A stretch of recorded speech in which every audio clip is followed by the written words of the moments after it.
Hey folks, this is Jake with Seattle Coffee Gear, and today we've got another crew comparison between a machine you've probably seen before and maybe one that you haven't.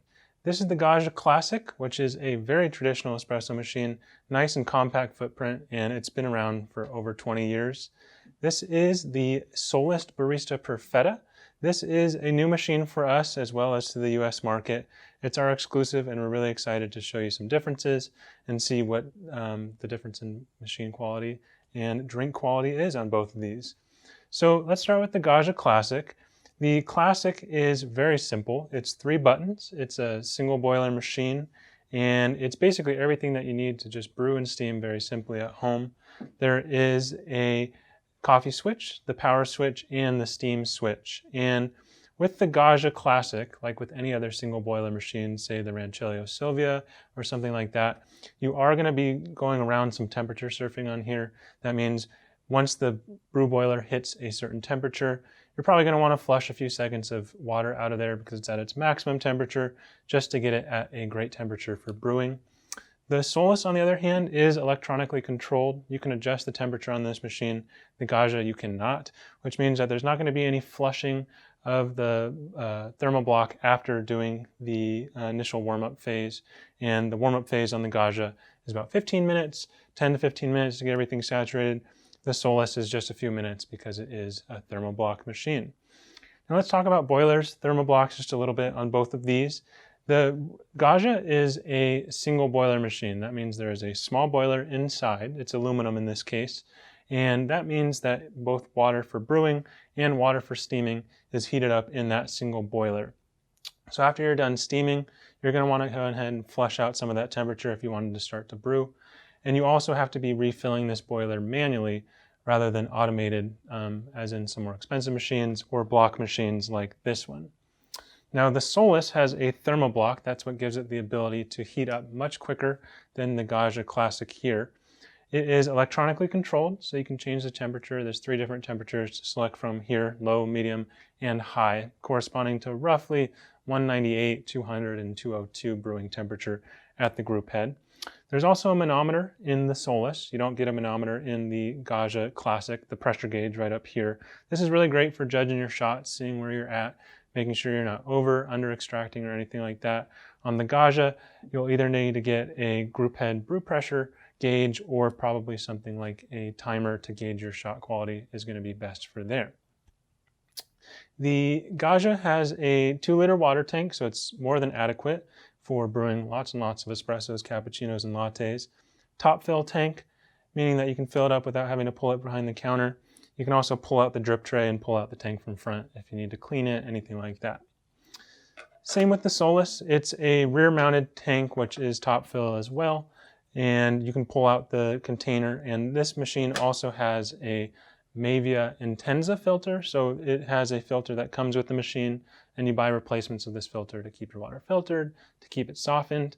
The Gaggia doesn't come with this. There are some aftermarket inline filters made by a few different companies, but it doesn't come standard with the filter, and anything you'd want to filter would have to be aftermarket.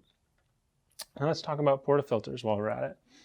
The Gaggia, the Classic here, has a 58 millimeter portafilter. It comes with pressurized baskets, double non-pressurized baskets, and also it is compatible with pods, meaning that it can do basically everything on the espresso spectrum here with that 58 millimeter basket, meaning that you can fit lots of different options into here. And the Solis has a less standard 54 millimeter basket.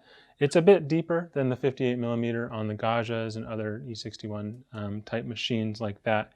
So you can fit the same amount of coffee, just about 16 to 18 grams in this portafilter.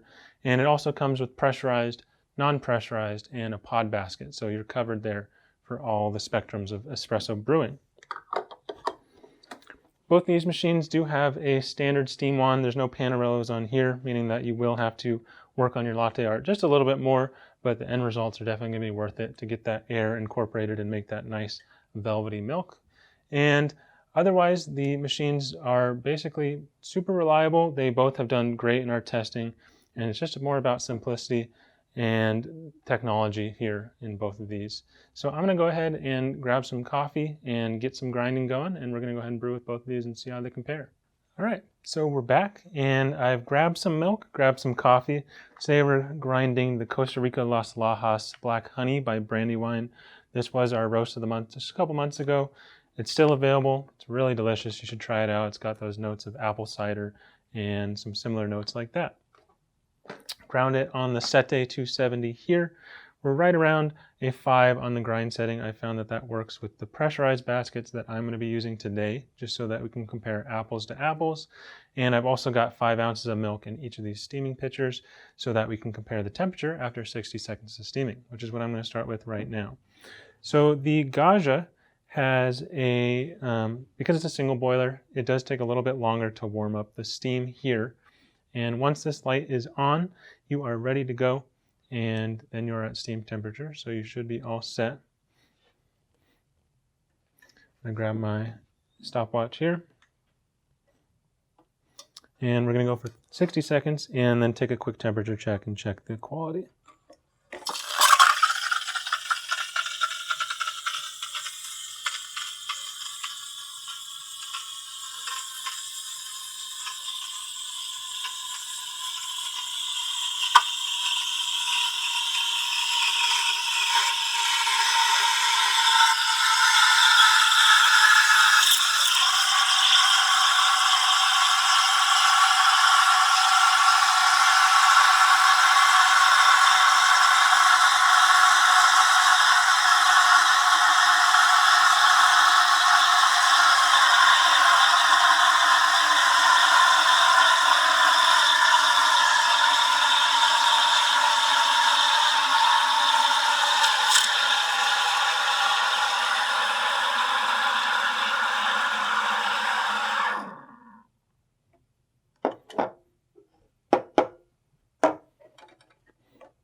All right,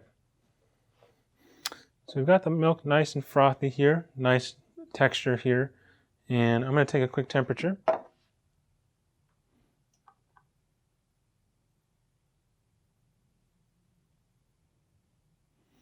Yeah, this is going to make a nice hot latte. So after 60 seconds, I'm reading right around 155.5. Typically milk is consumed between 140 and 160, so this is a great temperature for a really hot latte here.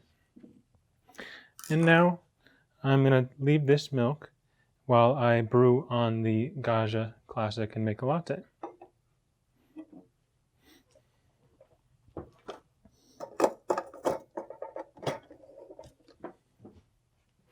And the Gaggia is super simple to brew, so I'm just going to go ahead and turn this off, and we're going to take a cup or something like that just to relieve some of this excess pressure in here to get this cooled down significantly. Otherwise, you'd just be emitting steam out.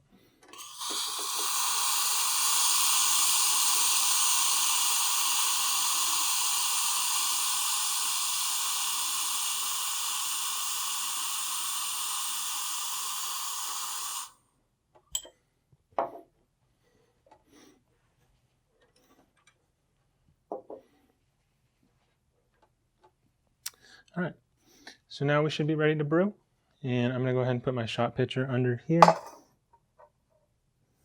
and we are going to go ahead and get brewing.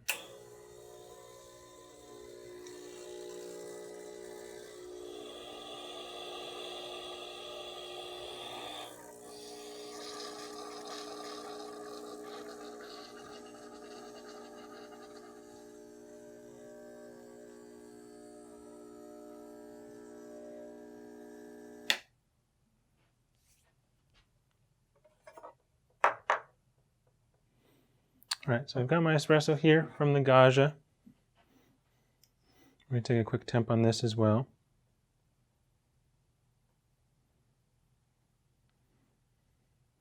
So temp out the spouts on 16 grams in, and right around 50 grams out is about 180 degrees, which is definitely more than enough for out of the spouts here. And I'm going to try the espresso just by itself.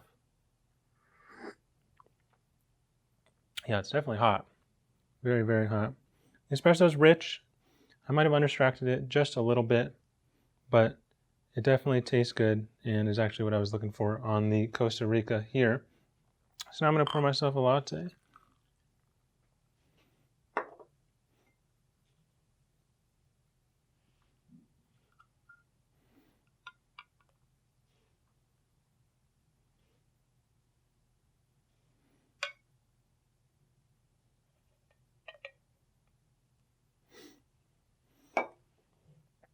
And we'll go ahead and give it a taste.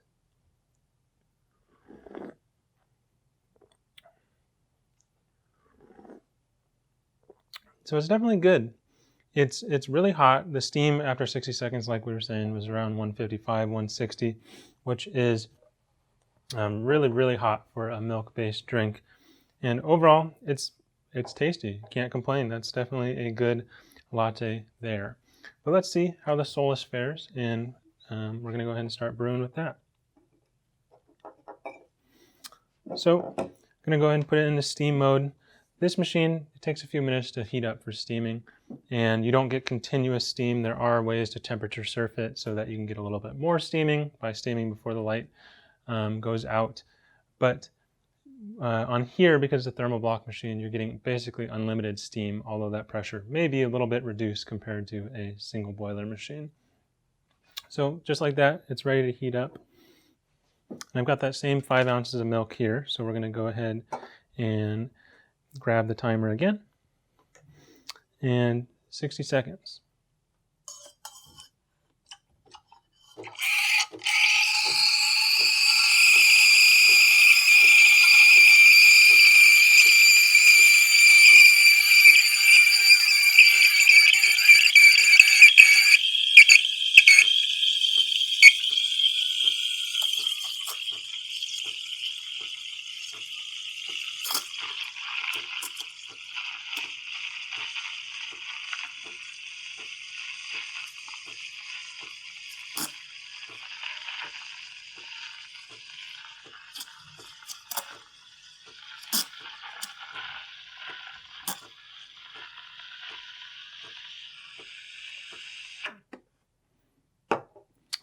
And go ahead and give that a wipe.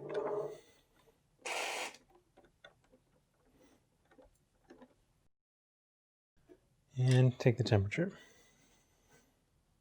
So we had 155 or 156 on the Gaggia.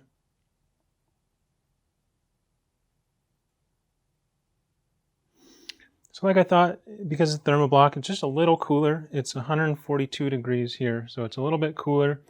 I will say that the texture looks a little bit better. That could be just from my milk steaming on this one. I'm a little bit more familiar with this one, but it's definitely looking more velvety in here than the Gaggia.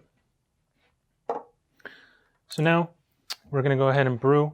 The machine here, because it is hot from steaming, it does have an auto purge function, which you're going to see here in just a second, to cool down that thermal block.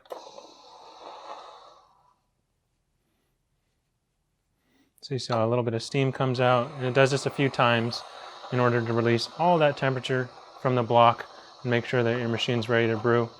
You have to do it manually on here, either by flushing it out of the group head or through the steam one. But on the Solis, it's definitely all taken care of automatically. Now you're ready to brew. So I'm going to grab the shot pitcher, or actually the clean one. And we're going to pull a shot on here.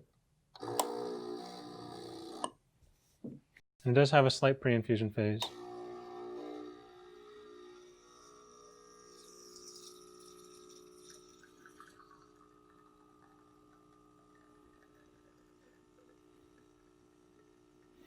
And unlike the Gaggia, which is completely manual, you're stopping and starting all of your shots, the Solis has an automatic programmability function by volume. We've got it programmed right now to just about 60 milliliters, 50 milliliters. It's actually 50 milliliters out to match what we did on the Gaggia. But you can program the single and double shots to whatever you want. So it's really nice if you want to be pulling shots longer, if you want to be doing ristrettos, all automatic on here. On here, it's a little bit more manual. So we're going to go ahead and taste this shot after I take the temperature here.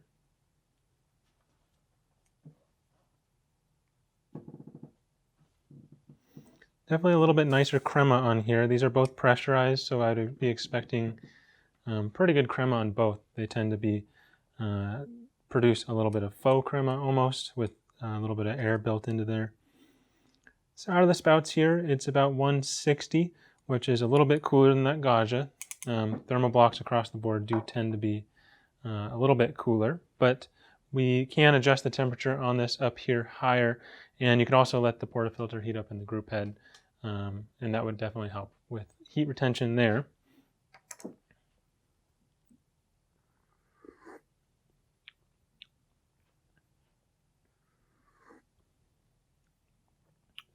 Temperature could definitely go up, but it's a nice shot nonetheless. When I was brewing, you could see I was right between 9 and 10 bars, which is perfect. We're getting the correct extraction. I think just the temperature needs to be bumped up just a little bit, which I could do right from the programming menu, and it would be the perfect shot. So now let's make a latte with this and see how that is.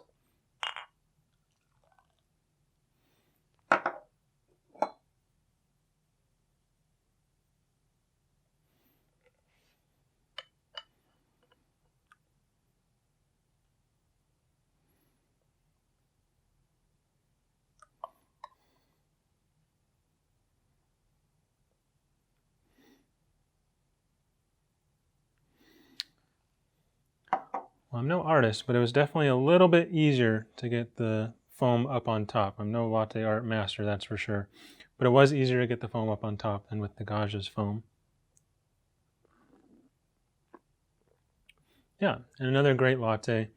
Milk is nice and hot. It's not quite as hot as this one. This one was almost too hot to drink right offhand. But super tasty. Both of them match whatever you could get in most cafes around this country. They're really, really solid machines. And I guess it's really about what you are looking for in a machine. If you want to do something that's really hands-on and has a little bit less programmability, but is super simple to use, the Gaggia Classic might be a good choice. If you want something with a little bit more programmability, a little bit more hands-off in terms of starting and stopping your shots, and having that adjustability for temperature and auto purging and just a little bit less maintenance around your morning routine, the Solis Barista Perfetta might be a great choice then. They're both really solid machines. You can't go wrong with either of them. It's really just the old school meets the new school, and really what you really want to look for in your morning routine. So I want to thank you so much. We do appreciate you watching these videos, and we like to share all this content with you with any machine that we can get our hands on. So we really appreciate it. Thanks so much again. Don't forget to like, comment, and subscribe, and we'll see you next time.